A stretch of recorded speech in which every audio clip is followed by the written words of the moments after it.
right, ladies and gentlemen, thank you so much for joining us at the ninth episode or the nth episode, it feels like, of the Lockdown Conversations. We've come a long way.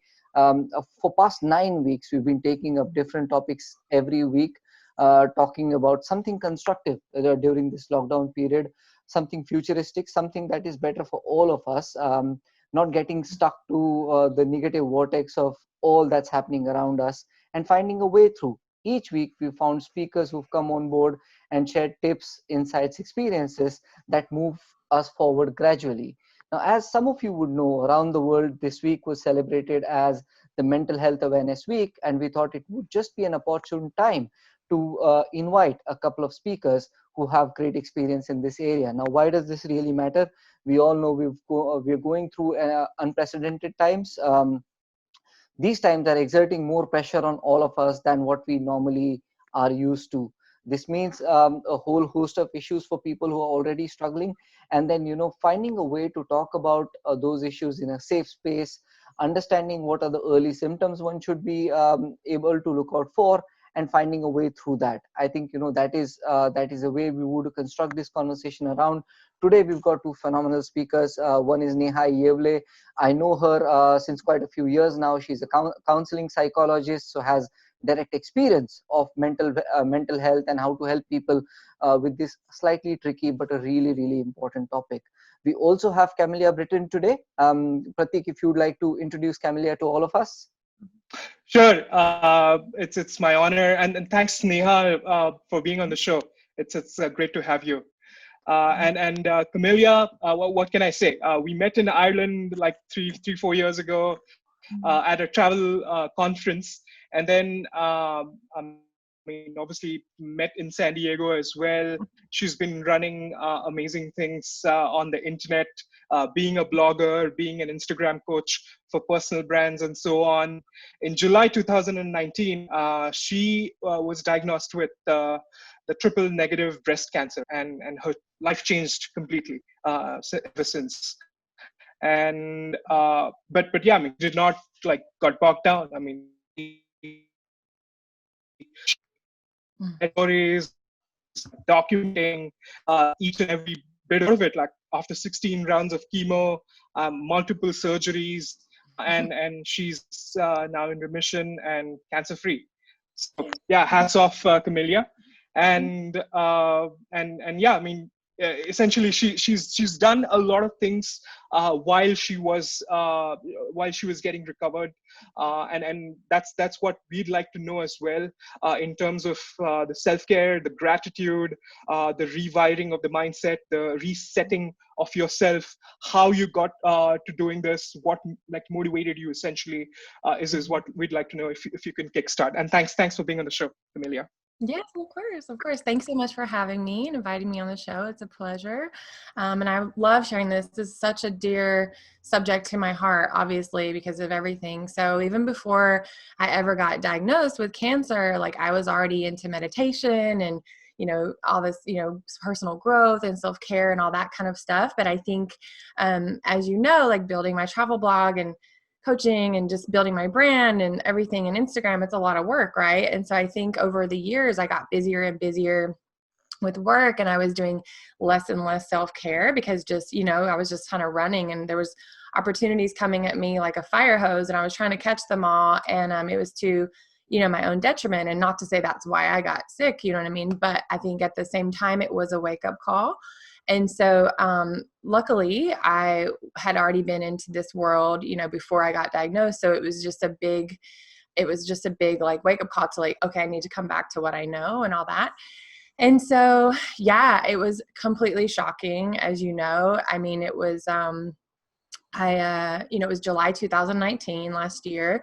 I was literally at the height of my career. Like I was, in a new country once a month with brands. Like I made it, like everything, I was able to quit my nursing job back in 2018. So there was just like so many things. Like I was literally at the height of my life, like everything was just amazing. And I finally felt like all my hard work was paying off, and, it was just like, boom. And then this happened, and I was just like, what? Like no one was more shocked than me, because I was like probably running myself and whatever, but into the ground a little bit, it was probably working too hard, but at the same time, it was just like, what? Like, and so, so I basically, I knew I had to like take it very seriously, obviously. And so I knew that, and I'm a nurse as well, right? But I also believe in natural as well. And so the type of cancer that I had was super aggressive and super deadly. It's very rare. It's only like 10% of breast cancers.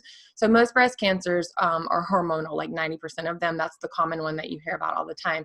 Triple negative breast cancer is like 10% of breast cancers. So it's a lot more rare. It's a lot more deadly, which was very scary. And so I knew that in order to get my life back, I was going to have to do everything on both ends. So of course I went through treatment. I did 16 rounds of chemo. I've had like 6 different surgeries. I'm about to enter into radiation like next week. I still have like 6 weeks of radiation or whatever. So I'm in remission, but I'm still in treatment.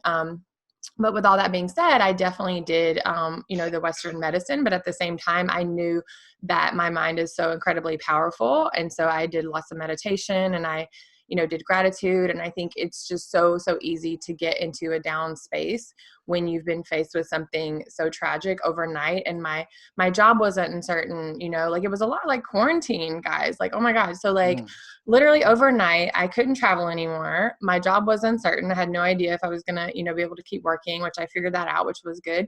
I didn't know if I was going to be, living or dying. Like I had no idea in the beginning. And then also I had to be worrying about my immune system and all this stuff. So kind of similar to quarantine, right? And so, I mean, I was kind of living this way already.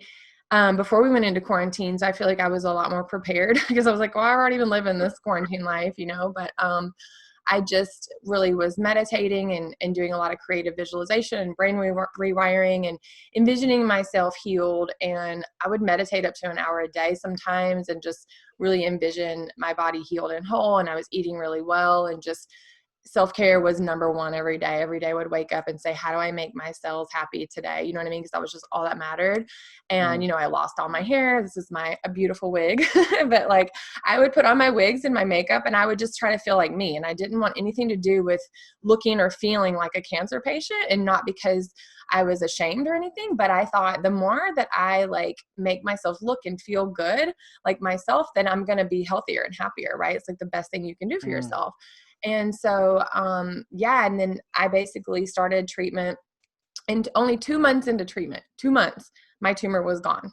So I know like my mind is extremely powerful, and yes, I did chemo, but a lot of people do chemo and it doesn't work. Right. So, I had only had 6 rounds of chemo. And so my tumor was 2.5 centimeters at its largest. And they did the chemo first to make sure that it was working, because that's how they do it with triple negative. Right. So they did the chemo and they watched it go down. And whenever they did after 6 rounds, and it was only 2 months and 6 rounds of chemo, and it was not even on the MRI, it was not there. So, and then I was like, well, do I still need to go through all this, whatever? And they were like, yes, because we just want to make sure any microscopic cells are gone or whatever.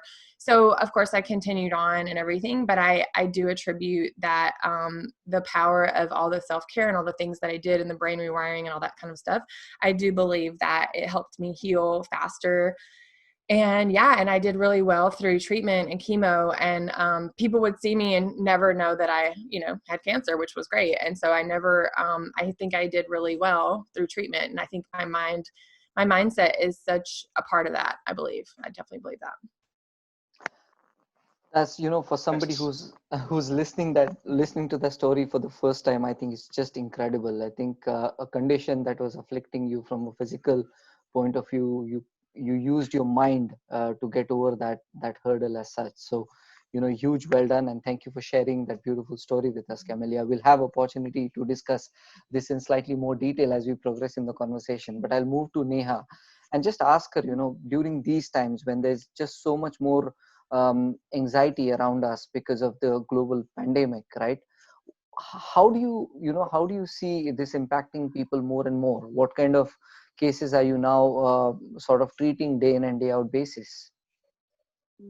Yeah, first of all, I would like to say, Kamelia, you've done really great, not just well.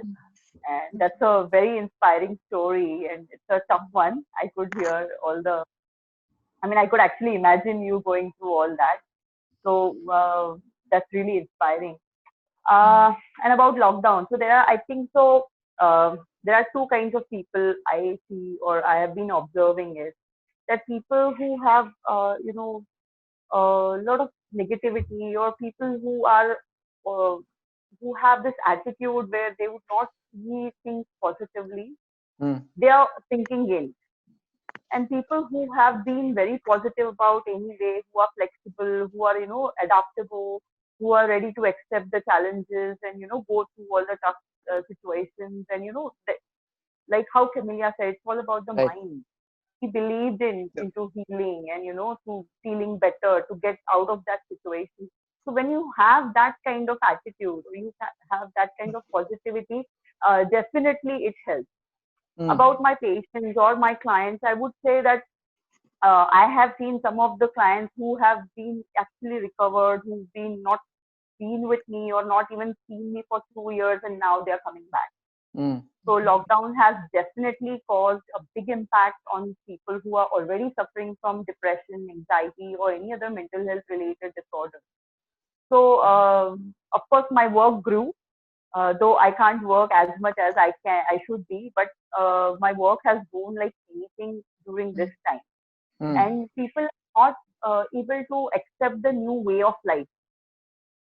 Uh, and I have been telling everyone that we have come long way. So like we grew in certain situations, certain environment, and we adapted to certain things. So this is the new thing which has hit us, and we all have to adapt to it. So it's not just India or Pune, but it's all like globally happening, and everyone is going through the same thing. So it's Correct. all about, adapting to new things, accepting the challenge, and, trying to be a little more flexible to whatever is happening to us, which is Mhm. very, very important.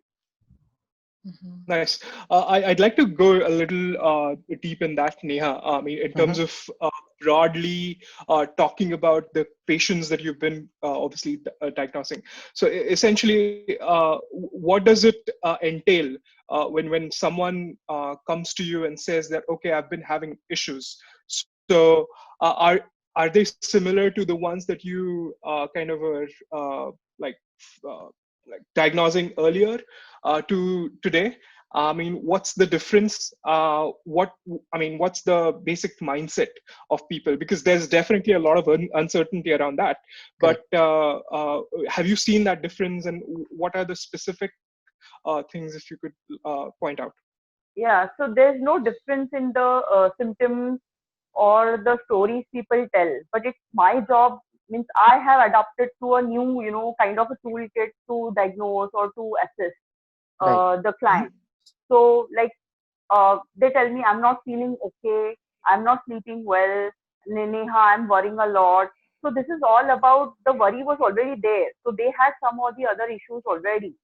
But then when I ask them when did this grow, or like how frequently are you feeling? So then suppose a lady was talking to me the other day and she said, yeah, around mid March. So then that's become my job to identify if this is happening because of the lockdown, or Yeah. the person has been like this forever, or they have been, started with this issue long back, I mean previous to Right. lockdown. So I have adapted to a new toolkit kind of to assess the situation, that if the person is, if this is happening because of the lockdown and because they are not able to go out, because they are working from home, and because they have to do all like a lot of more work because kids are home, everyone is home, so a lot of food cooking and everything is going on. So is it because of that, or because they are already suffering?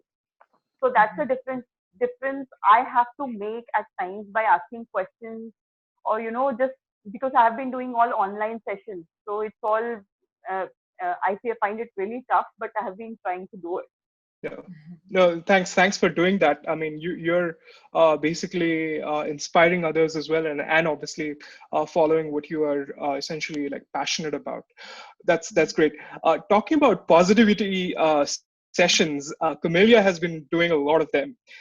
So Hmm. do you want to talk about that, Camelia? Because I mean, I've seen that on your Instagram and like outside of Instagram and Zoom and so on. So yeah.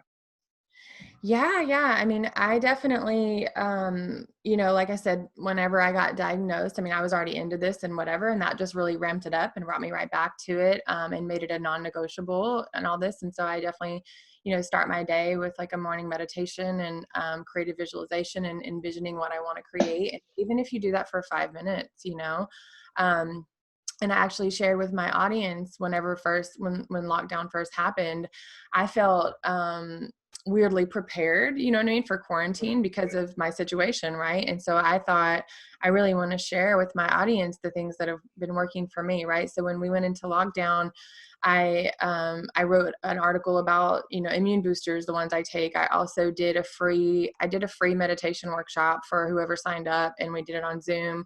And I taught them how, tricks that I use myself to help meditate and stuff like that, like different methods and things. And it was really helpful. And so that was like a way that I was able to give back, to my followers and whoever wanted to join during that time, because right now we really just have to lean on self-care and just really self-love and be gentle with ourselves, and also just really nurturing our bodies and making sure that we are keeping our immune systems at an optimal level. Like if we're just sitting around at home drinking and eating junk food, that's not gonna, you know what I mean, your immune system is gonna go down, right? And I know that's kind of like what people are doing sometimes right now, and I get it, but at the same time we just really want to be mindful, right? And so I think that as well, I mean, every challenge, like I've been through multiple challenges in my life, not just cancer and other things, right? But I think that I've always had to reframe my mindset that challenges are just simply opportunities for growth, right? And so every time the challenge comes, I'm asking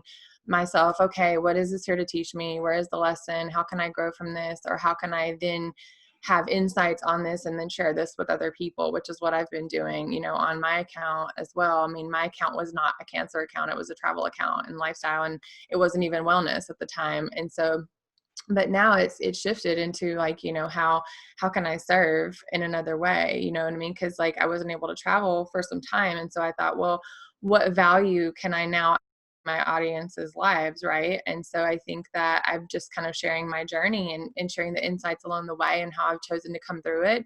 It's actually helped people that aren't even dealing with cancer, right? There's been people that have messaged me that said, I've left an abusive relationship because I watched you, kick cancer's butt. And I'm just like, wow, that's amazing, right? And just like just sharing your own, human story, and just also, saying like how, this is hard, but this is what I'm doing. And every day is not perfect. It's, everything, but I'm trying and I'm sticking with it. And so you just basically have to just keep trying, right? Every day is not going to be a success, right? But if you're trying to implement even just 5 minutes, just set your phone for 5 minutes and just go within for 5 minutes a day. Everybody has 5 minutes a day to start your day with, a creative visualization, some gratitude. It's a super simple practice. Everybody has 5 minutes. Sometimes after the 5 minutes goes off, sometimes you'll be super into it and you can go another 5 minutes, right? I've 5 minuted my way to an hour before, you know what I mean? But it takes away the big commitment, right? If you can only commit for 5 minutes at a time, amazing, right? It's 5 minutes of your day where you just start it. And when you do this, your brain is starting to rewire and looking for the good, right? When we find gratitude at the beginning of our day, then the rest of our day, we're looking for the gratitude because we know we have to give gratitude on something, right? So then when you're looking and we're training our brain to look for the good instead of fixating on the bad, right? And then it starts to shift. Things start to fall off. You start to like not see so many of the bad, or you're like, oh, that's fine, and then you're starting to rewire your brain to like seek the good. And then, so when you're doing a gratitude practice every morning. So it's a great start to the day. I highly recommend it. Yeah. While you do so, I mean, you've been writing about it, you've been blogging about it, but do you also have like a journal, like of your own, like a 5 minute journal or something like that, where you write the gratitude like statements? I Yeah. do. I You do. do. It's Okay. right Awesome. there. Yeah. Oh, It's right. nice. Yeah, I Nice. do.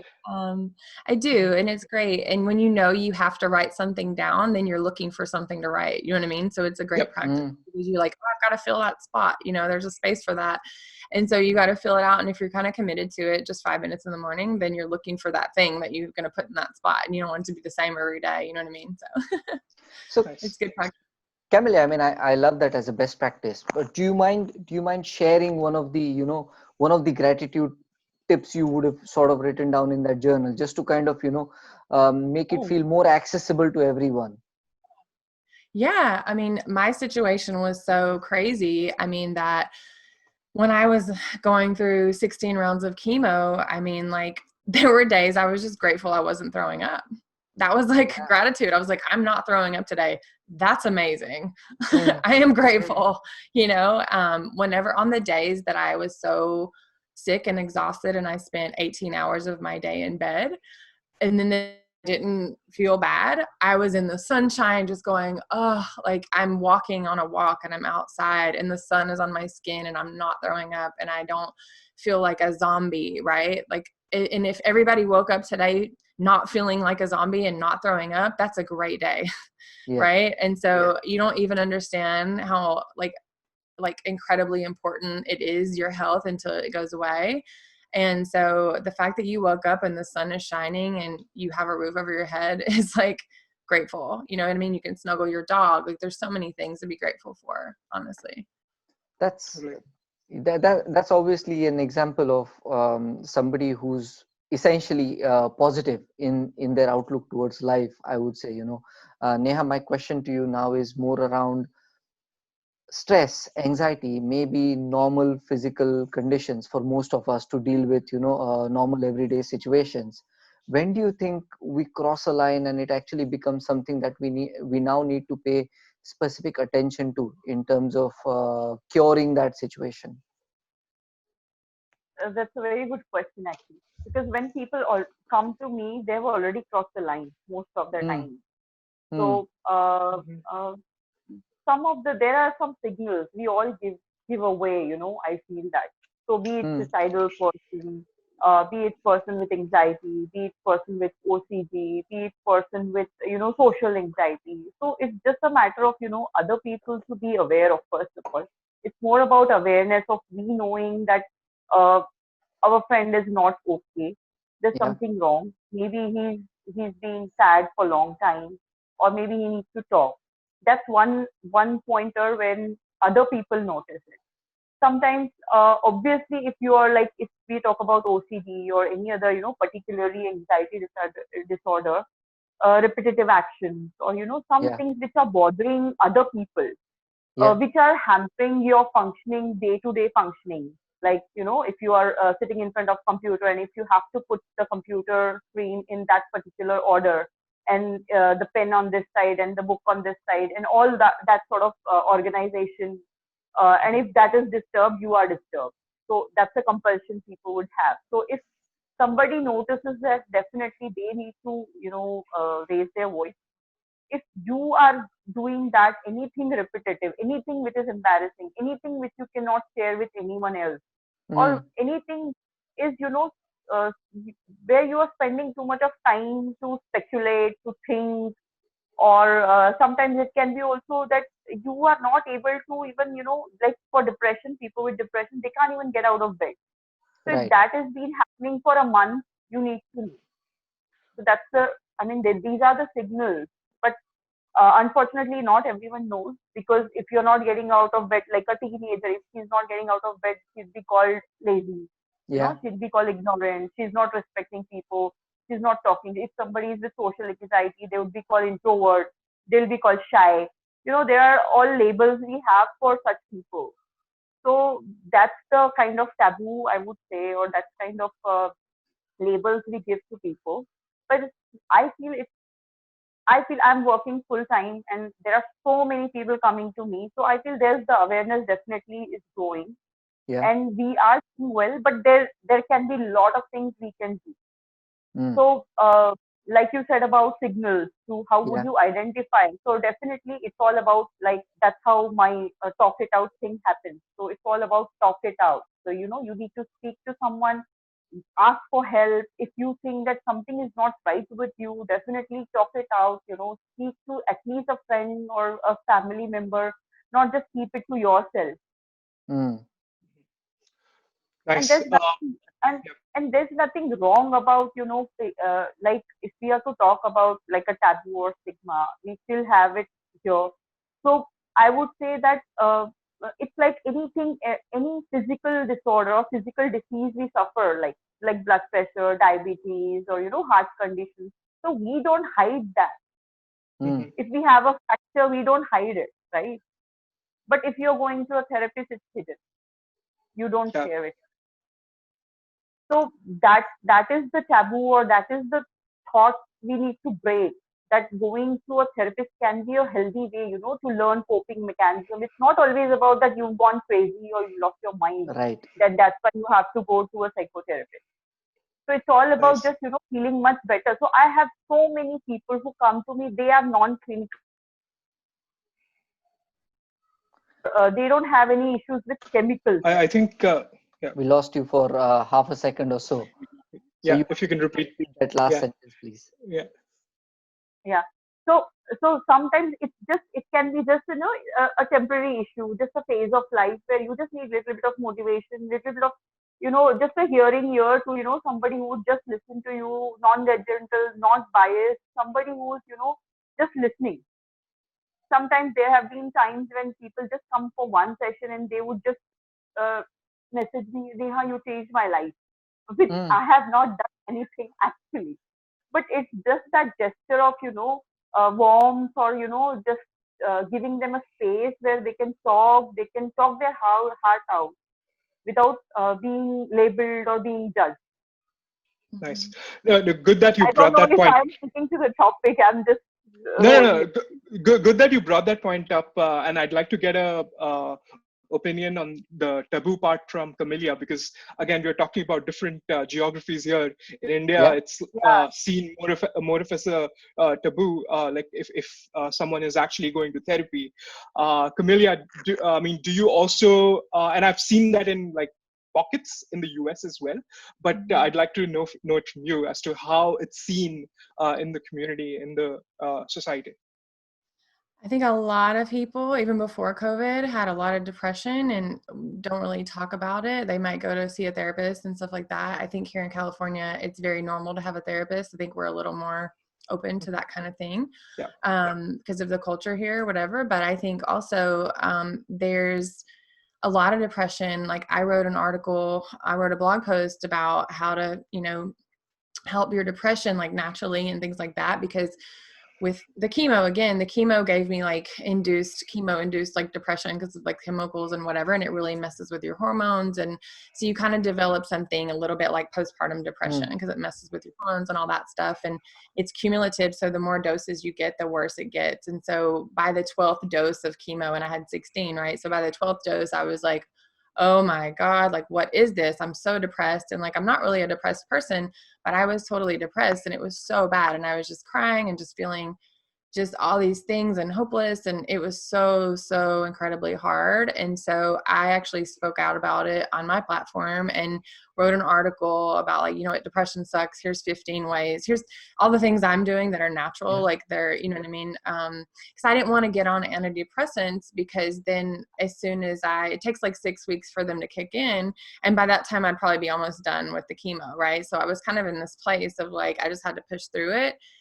And yeah, like exercise, definitely. And I couldn't really exercise much because of treatment. And so I got like a little mini rebounder, and I would jump on it for 15 minutes, which is great. It's like a mini trampoline Mm. for people that don't know what a rebounder is. It's like a mini trampoline, a little personal size, like 3 by 3 3 foot or whatever. And then I would jump on it in the morning just for like 10 minutes. And that would help also with lymphatic drainage and everything, and just clear your body and all that. And so it was really helpful, and I would just turn on some music and like some fun songs like Happy and all these things, and I would just jump around for 10 minutes, and I would have 3-pound weights, and I would just kind of jump around and exercise, and it would give me a mood boost for sure for like the next time. And I would just force myself to do it. I would literally put it sometimes next to my bed, so I could just get out of bed, do it, and then get back in bed. But it just helped, you know what I mean? And so I definitely, wrote about all the things that I kind of did that, that helped. And it was just a hard time. And I spoke out about it, and a lot of people DM'd me about it. Like it Mm. was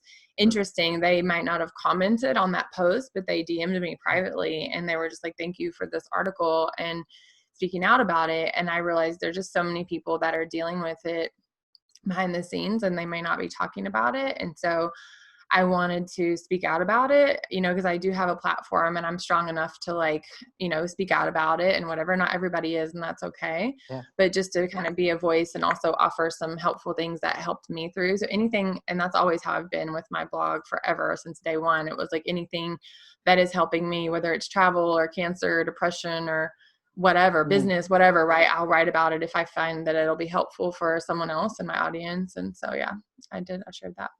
Nice. Thanks for sharing that, Kamelia.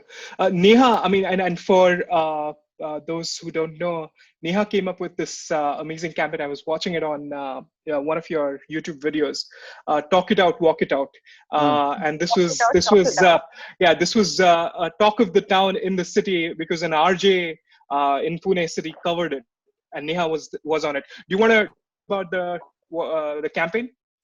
Yeah, it's not just a campaign, actually, it's a support group.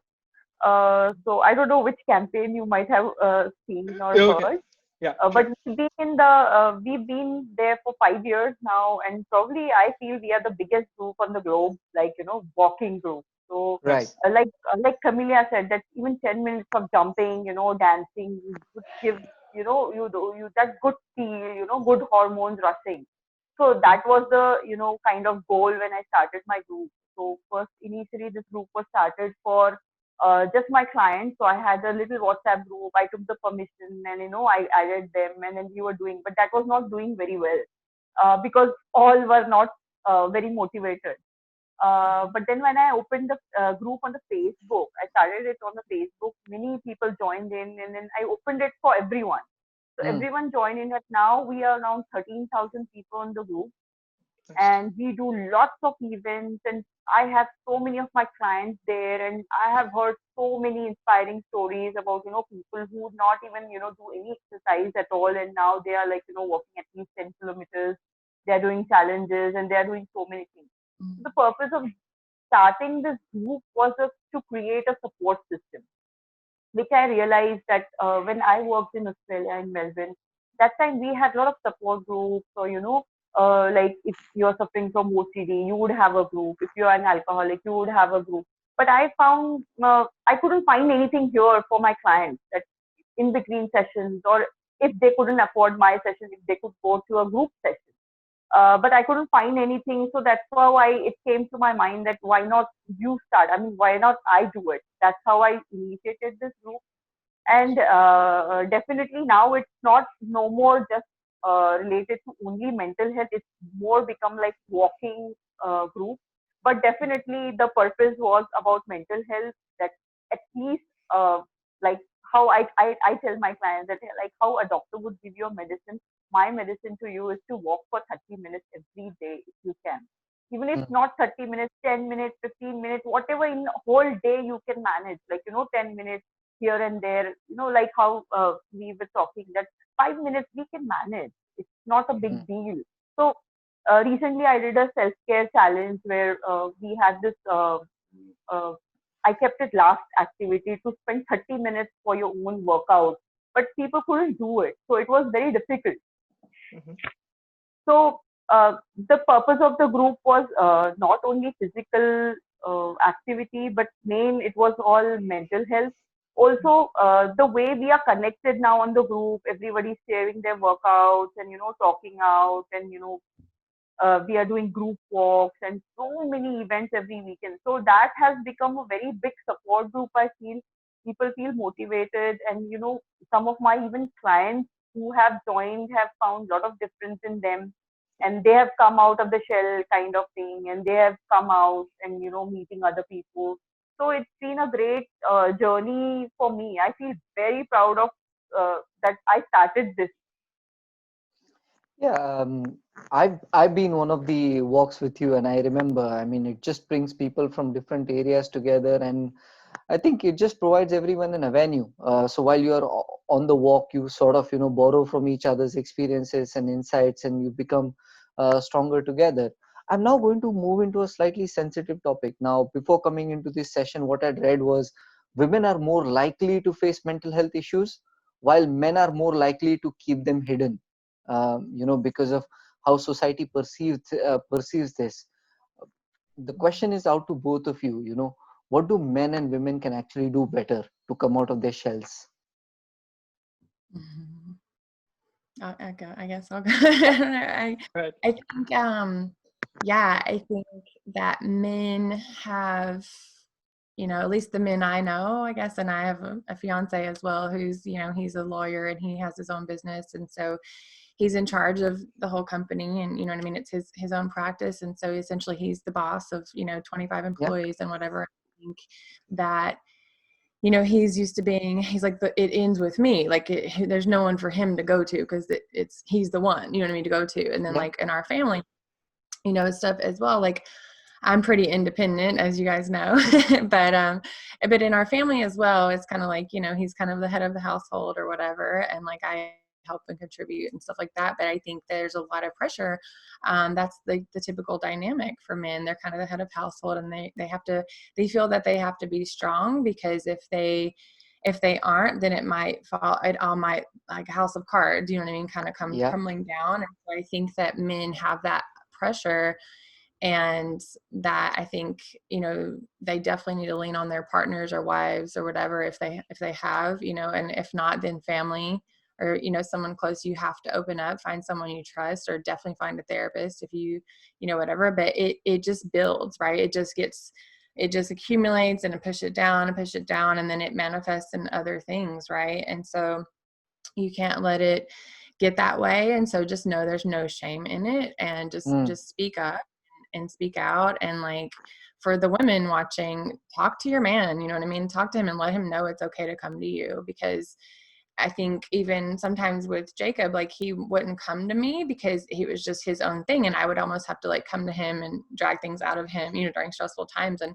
it wasn't his nature to come to me, And so, just checking in, you know what I mean, as a Yeah. woman on what you can do to support, and just kind of being there and everything. And like my little thing I say is like, I'll see him and I'm like, I see your wheels turning, what's going on? And I'll kind of like, playfully, and he's like, oh, and then he'll kind of talk and everything. So, but I can tell, you can see when their wheels are turning. So just ask, and so, yeah. Super. Neha, anything you'd like to say on, how Yeah, men can yeah, actually approach yeah. this? This is a very good topic actually. It's my favorite topic, I would say. Like how you said that there are more women and less men, but I feel that there are equally men who are suffering. Like Correct. men are equally suffering, but it's just they go unreported. Mm. Women are more, they are more expressive at times. They are well connected with friends, and somehow I don't know about like what I would say is that the men are conditioned that way, to be strong, Yeah. not to be cry, like sissy boy and all those kind of labels a man would have, a boy would have. If a teenager boy is crying, or if he's feeling sad, it's not good. Yeah. They are bullied for it. So Yeah. that's how men are conditioned to not share their problems, their issues. Even they would not even share with other men. That's the problem. But Mm. however, on the other side, if we talk about women, they are very much open. They are, they would talk. They are more expressive. Mm. Other than that, like when I see men, sometimes the problem is really different. They come with some other problem, that I have some relationship issue, that issue, this issue, work issue. There's something, but then on the third or fourth session, I realized the problem is not anybody else. It's the man who has come, who's sitting in front of me. It's the person, and they don't realize it. Mm. They don't accept that we can be weak, we can be having issues. Mm. So it's all about conditioning. I would say more of conditioning, that we are definitely, men are taught not to cry, not to crave, not to win, uh, and be strong. So that is what is stopping them from coming out and accepting that, okay, I am feeling sad, or I am not feeling enough to pull this out, or if I'm not feeling strong enough to do this. So Correct. that's the main problem. It's all about conditioning, basically, to sum it up. Yeah, understood. I think, that societal expectation, and then just recognizing that all of us need help, and then just being open to seeking help when we need it is an important one. I mean, one question again, I just as a follow up say, nowadays you see so many body coaches, people who, help you to achieve your ideal body standard, right? I don't see as many people actually working to say, I'll give you the mind that you need to have for you to prosper and thrive and succeed in life the way you would like to. And Camelia, I think you do some work in that space in terms of, just bringing that sunshine to people. Would you like to comment on that a bit? Yeah, I think that, like you said, I think there are people that are doing mindset work, but I do think that people are typically, and I'm stereotyping, but a lot of people are more externally motivated than internally motivated. And so when you can see like a before and after photo of a body result, then people are more willing to pay for that in a way, like not more willing, but you know what I'm saying. And when the result is internal and you can't see the shift in the mindset, but it happens gradually and you feel better.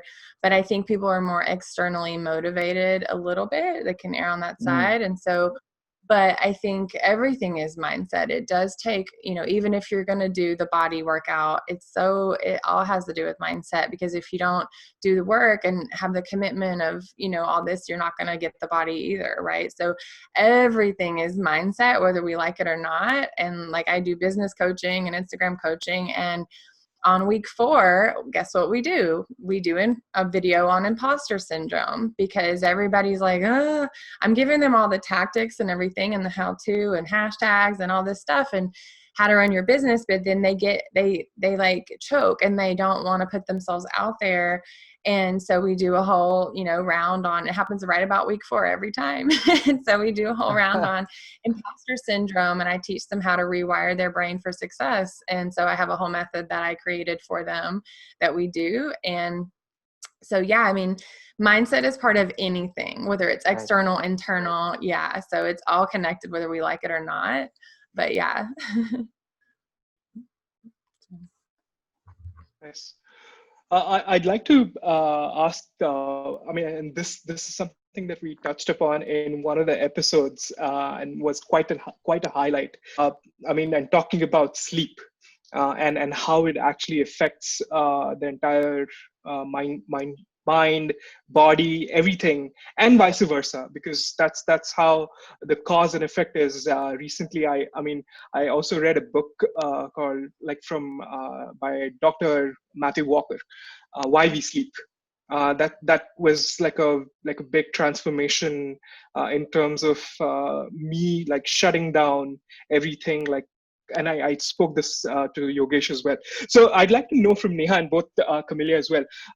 Neha first, as to, like, how does sleep like really induce in terms of like the anxiety disorder, and how can sleep positively affect it, essentially, and probably be like a cure.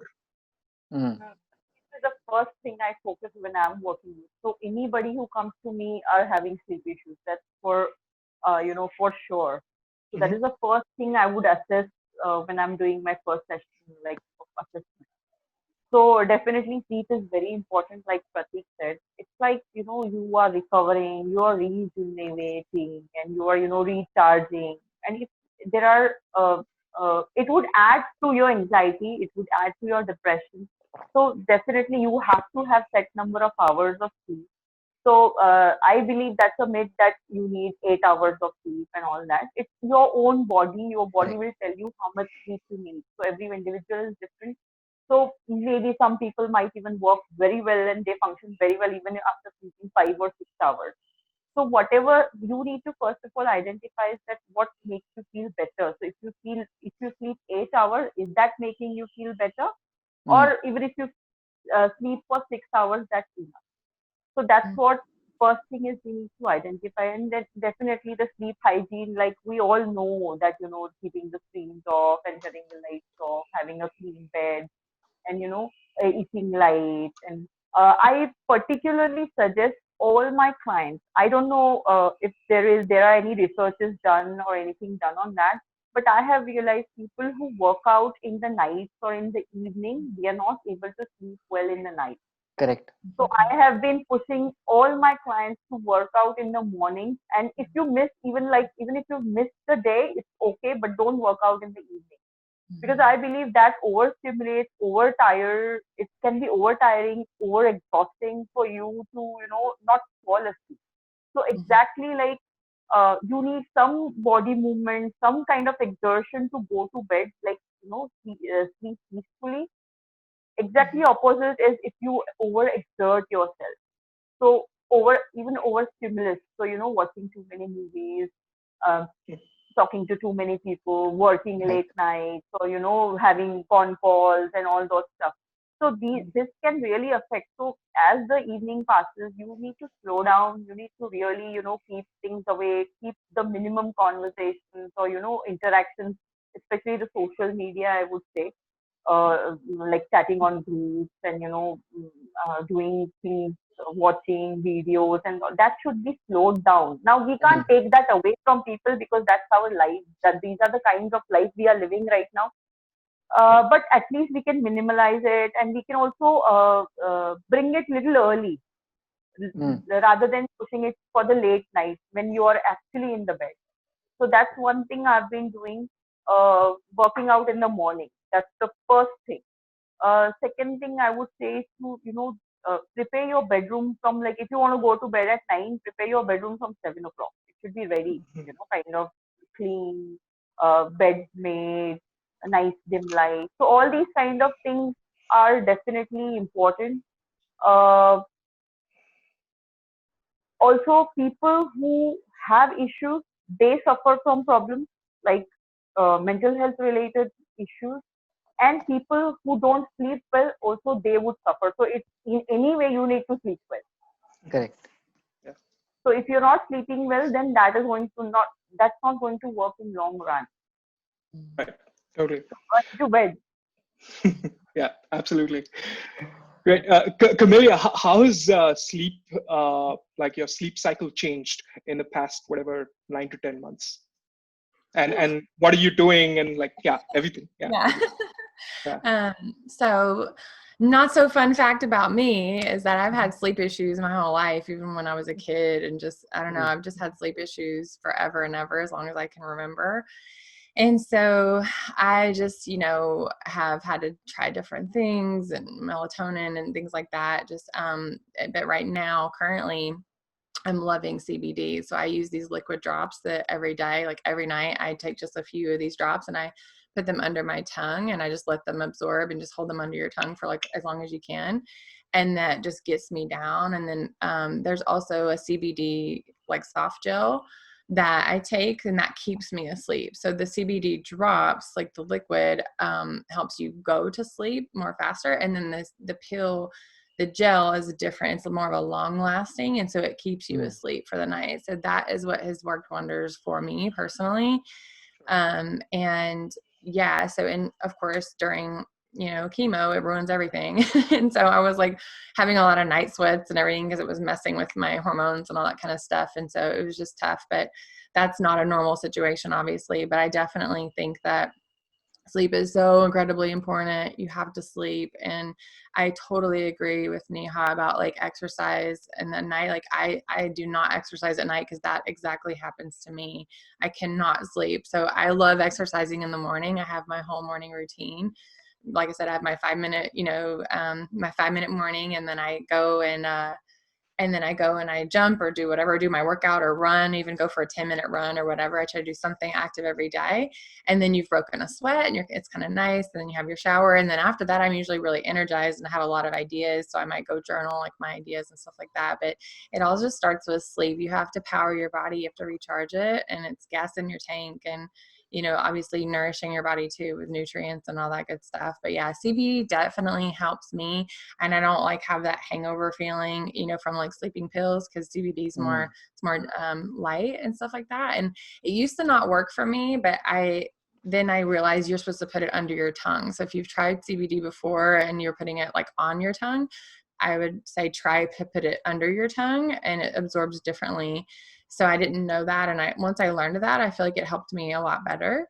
And so, yeah, that's what's working for me currently. And yeah, sleep is so important. I love my sleep. I cherish it. I'm like an 8 hours a night, and luckily I work for myself, but I'm also a grandma. Like I go to bed at 9 o'clock and I'm up at 6 naturally without, Yeah, alarm every day. That's just my body, but yeah. So. super. Nice. I'll go to Neha now. Imagine there's somebody who is suffering from a mental health issue, right? Uh, how do how can people approach them to help them? The practical tips to have a sane conversation with somebody who's actually struggling. Yeah, very first thing is I would say not to be very positive. So like I have realized that past probably 20 years have been an era of positive psychology, or bringing in that positive attitude and all that stuff. But sometimes when someone is going through something, they don't want to hear that this is going to be okay, cheer up, let's go have a drink, Mm, let's watch a movie. So that's the last thing you want to do, definitely. But the only thing you can do at that point of time is just, be there, listen to them, just mm, give them that space again, like what I would do in a therapy session. So that's what one would need to learn, to not jump to the, giving them solutions and all those positive slogans that you can do it and be strong and all those stuff.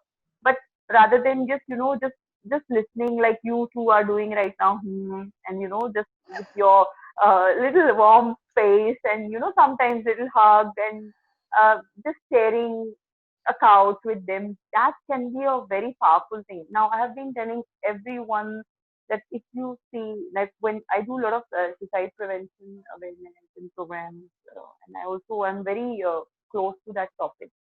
So I always tell them sometimes 100 words would not do a thing with a hug can do. So just hug them, be with them, give them that warm coffee and sit with them. That's what is the thing you need to do. Listen carefully, listen to the signals, that why is this person talking about all the weird stuff. Something is different, something is, if you don't listen, you will never hear. If you just want to fix everything at that point of time, it's not going to work. mm, So don't try to fix things for them, just be there, just being. That's the word I can say. mm. That's lovely. Camelia, any words from you on that? Yeah, just the same, be there. And like sometimes it's just not okay, it's just not gonna fix. You know what I mean? Like I know when I was going through cancer stuff, people were like, well, we don't know what to say, and you know what I mean? And I'm just like, Yeah. I'm still me. I just happen to I'm going through a hard time, you know what I mean? And same thing with depression. It's, you know what I mean? They're still the person, right? They're just going through a hard time. And instead of saying things like when I had, when I was in treatment, they were like, oh, let me know if you need anything. And I'm like, that's the worst thing you can say to someone, because it's actually putting the weight on them to tell Correct. you what they need. So instead, a better question is, how can I support you today? Or are you hungry? Do you need groceries? Like give a task that you want to help with, that you're willing and able to help with from wherever you are. You can send Uber Eats, or you can send groceries, or do you know what I mean? Like, how can I support you today? Is there a way, is there anything you need help with? Is there just something I can do? And give specific things, I think that's always helpful. And so sometimes people just want you to listen, and that's perfectly fine. Sometimes that is what they need. They just need you to listen, not to fix it and everything. They just need you to listen and hear them out and say, you know what? That really sucks, and I'm really so sorry you're hurting. I wish I could give you a big hug right now, or whatever. You know what I mean? Just feeling Mm, supported and cared for is sometimes all you need. But just asking, how can I support you, I think is a good question. Not let me know if you need anything, and then it's like, so. oh, that's And great to just know. be available. I Mhm. feel it's more about being available for, for your friend or for a colleague or for anyone, who is going through it. So Yeah. make them feel that you are available for them, which is very important. Mhm. Yeah, so I think instead of being there to advise, just being there to help and support in any which way you can, is probably a great first step to help somebody deal with these issues. So we probably got one more question. Pratik, you want to pick that up? No, okay, I don't have this thing, but we can probably go to the audience uh, at this point if there are. Any Mhm. questions? Or I've got one question which I can ask Sure. as you look up. Yeah.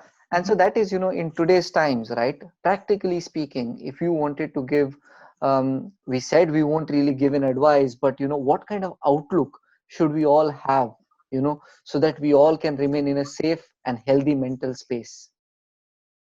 Mhm. Any top tips you can suggest? Do I go? Yeah, yeah, yeah. Yeah. Yep.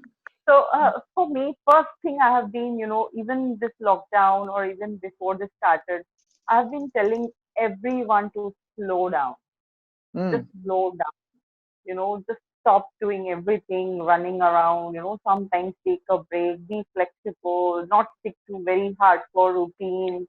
And, it's the kind of lives we are living has made us miserable. And in fact, I have been very happy with this lockdown, or not happy, I would say, but I have been finding very peaceful. I've been very peaceful because I know I have been working hard, doing things at home, being home is not sometimes very nice. But it has at least taught us to slow down. mm, That's the first thing I would like to tell everyone or share everyone with. Second thing is to accept correct. that today we will have good days. We are going to have bad days as well. So if there has been a whole good week and if there's one bad day, you cannot actually, call your life miserable when you know you're going through a lot and this and that. Mm, So you need to learn to accept that the way we have all happiness coming, we will always have some challenges, some situations, some incidences, some accidents, something, which is not fitting in. So mm, we need to be prepared. We need to be, flexible enough to accept those challenges. Mhm. That's the one thing. And third thing I would like to, add is to adapt to new things. right. That if you are not able to adapt to new things, you cannot survive this world. So like we do, like even initially I said the same thing that from the childhood we learn to adapt to new school, new college, new university, new job, every job. So we need to, add on to that skill or that, it's a life skill I would say. That you need to add to that adapt to things that day is not good. Mm, So what I need to do, so focus on that. So rather than focusing that this is not happening or it's not working, rather than try to find out that what else I can do, what solutions I have, what options I have, what choices I have. So that's one thing. And third and fourth thing, I would say that physically also look after yourself because the kind of lives we live again are sedentary. So we need to definitely, work out, do some exercise, keep ourselves fit as much as we can. As it's not necessary you have to go to a gym. You can just mm, walk, run, do some skipping at home, do some jumping on trampoline. So you can do things at home as well. So that's Mhm. the fourth tip or fourth main thing I would like to share that, look after your physical health as well. nice. It, physical health and mental health both go hand in hand. So one goes down, everything else goes in down. Mm, So you have to, keep it balanced. nice. Camelia, what are your top tips in that space? Yeah, so when I was going through all my cancer journey and everything, I'm a nurse as well, so it was for like 17 years before I stopped for my blog, but so I wanted all the data, like how do I beat this, right, from all which ways, right? And so I know it sounds cliche, but I like the things that I read all were connected, and it was like literally mind, body, soul. It just was, right? It sounds cliche, but it was like you can't have a healthy body and a toxic mindset. Doesn't work, right? And Mm, so and so it's like it's all connected. So with your mindset, you have to basically, and I see Anoop has asked the question, is there any role of meditation and well-being? 100% yes, it is all connected. Again, if you have a healthy body and you're feeding yourself fruits and vegetables, your toxic mindset and negativity, that's harboring in your body, right? That's totally there. And so And then the soul part, right? So obviously mindset and staying positive and finding ways to nurture your mindset and doing your daily gratitude practice and your daily meditation practice and envisioning things and everything. And then also, nurturing your body with healthy foods and all that. And then the soul part is having a connection to a purpose, right? And that's like also the missing piece of the puzzle sometimes for people, right? They can be healthy body and they can have a good mindset, but they feel like they're missing something. And that's the third part, right? And it's the mind, body, soul. It's all connected, like, and so when you have a connection to a purpose, and it could be as simple as being, a good, parent or something, I mean, doesn't have to be, we're saving the world here. Any connection to a purpose that is meaningful, that is outside of yourself, is really going to give you, purpose to live and just to keep going and stuff like that. And so as I was going through my own treatment, I was racking my brain saying, how can I turn this negative into a positive? There has to be a purpose, behind this. And I think I'm stronger than the average bear. So I think that maybe I was given this mountain to show others it can be moved in a different way. You can, stay positive or whatever. And so that was like a deeper purpose in me, that, I was doing my mindset work. I was doing my brain rewiring and meditation, and I was feeding my body healthy foods and nutrients. And I really connected with a purpose. And so like when I was doing chemo, I was handing out cards, and I created an account called the Love Ripple. And I was like handing out surprise cards on people's chemo chairs. I would go to the, chemo center, and I would leave little like love notes, right, to people that would be a surprise when they would open it in their chair, and people would cry. And it was like the simplest thing. I bought like 100 pack of cards on Amazon for like, however much, you know what I mean? And it was like not about the money at all. And I wrote a handwritten card saying, I'm another, cancer thriver here, and I just wanted to send you love to the next person that comes after me. Know that I'm cheering for you and keeping you in my thoughts and prayers, and you've got this, right? And I would put like my name and my Instagram and stuff like that. And people would come and find me, and they'd just be crying, and they're like, you know what, I was just having such a horrible day, and I got your card, and it just meant the world, right? And so even though my worst time ever, I found some purpose right through it. And so you can always find a purpose you can find light in the darkness if you look for it. And so I think that really also helps to kind of come out of depression, because I was having so much depression with everything that I was going through, and it took my mind off of my own pain by like being there for someone else. And I think it was really helpful. That is just incredibly amazing.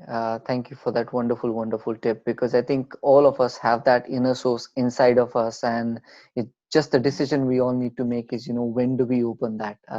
It doesn't take a lot, as you said, but just to have that compassion in our hearts, and being sensitive that, somebody else is suffering, and you can make that suffering slightly easier by being there, by showing them that you care for them, and you can keep them in your thoughts. Those were just really wonderful words from you, Kamelia. I think just to summarize, I mean, I found this discussion really fascinating, understanding from both of you in terms of how we can deal with this sensitive issue, that, it is just as important as any other bodily ailment we might suffer, and just how easily we actually, bring that issue out into the open and seek help. Mental health is probably a similar sort of a thing, and if we take care of our minds, we'll be able to take care of the rest of aspects of our body.